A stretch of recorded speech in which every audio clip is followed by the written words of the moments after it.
invite Chris Thompson to come forward to light the chalice.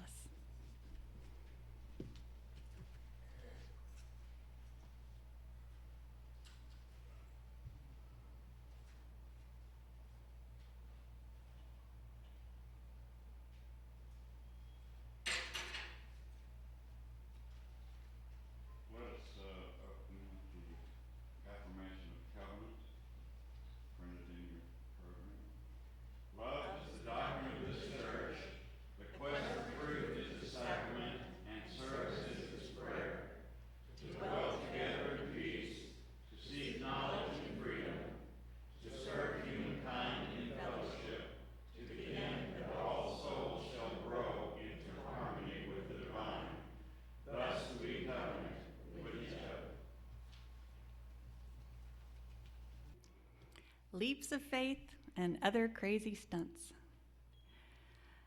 Last fall, I took a leap of faith. This is not something I do frequently, maybe ever.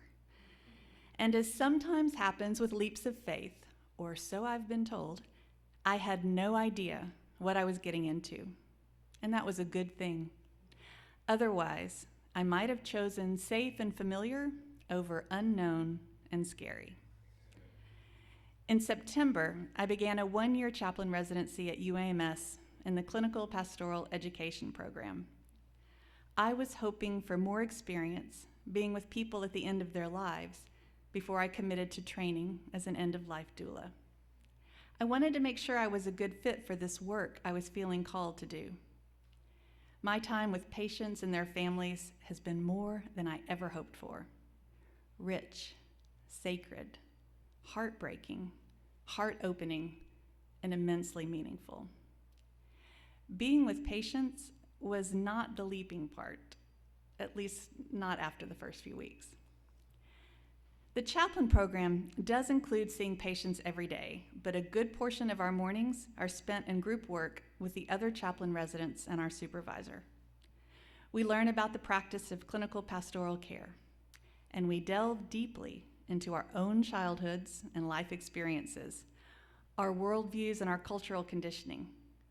The gist of our training is that we can't listen deeply to a patient if we're loaded down with our own emotional baggage and preconceived ideas. So in group, we tell our life stories, and we help each other make connections and identify situations that might make it hard to be with a patient. We help each other see what we can't see ourselves. That was the leap for me. The group work sounded like a good idea in theory, but in reality, it was unnerving and scary. I felt emotionally exposed and vulnerable. Also, I was at work. My personal and professional lives were colliding. But this year has been eye-opening, life-changing actually. It's been difficult, frustrating, and infuriating. Liberating, joyful, and life-affirming. I feel like I've shed some old sticky layers from my psyche. I can see myself and my relationships more clearly because I understand more about how my past affects my present. I've learned things about myself that I find annoying and want to consciously change, like hesitating to speak my truth because I don't want to upset people. I've recognized strengths that I didn't realize I possessed. I can go into a place of sorrow and grief with another person and act as an anchor, a rock, a loving presence. And I know I have years of work ahead of me to keep shedding more layers. I'm looking at all parts of my life with a new perspective and seeing things differently at home as well as at work. And I see things differently here at UUCLR too. So if you will allow me to be fairly presumptuous for a few minutes, I'd like to share a bit about what I think I'm seeing. Then I'm going to ask you to take a leap with me. It'll be fine, I promise. And to be clear, I'm speaking with the caveat that I could be completely wrong about all of this, but I still think it's important to consider these things together. You can forget anything that doesn't resonate with you. We are standing in a place of possibility and change. We've endured more than 2 years of a pandemic. we are seeing increasing societal turmoil and violence. We at UUCLR have said goodbye to a wise and loving minister. And we're beginning this time of transition without an interim minister because the pool of candidates was small and we didn't find a match. As a church, we have never been in exactly this place before. I believe we stand solidly on a foundation built by everyone who has gone before us and everyone here today. Reverend Jan left us in a strong place of connection and growth, a sacred place of love and acceptance, with a commitment to building and nurturing a beloved community. But now I find ourselves in a different place with a different plan for the future than we were expecting. We've always transitioned from a settled minister to an interim. We were counting on a trained, objective person to help us look deeply at ourselves as a church community and to help us identify where and how we wanted to grow. Someone to help us see what we can't see ourselves. We didn't choose the path we're on, but for now, this is where we stand. I am absolutely confident we will flourish in this time of transition. I think we'll make the most of this unexpected situation, this unforeseen opportunity. But this morning, I'd like to ask all of you to join me in stepping off of the path for a moment, to breathe, to reflect.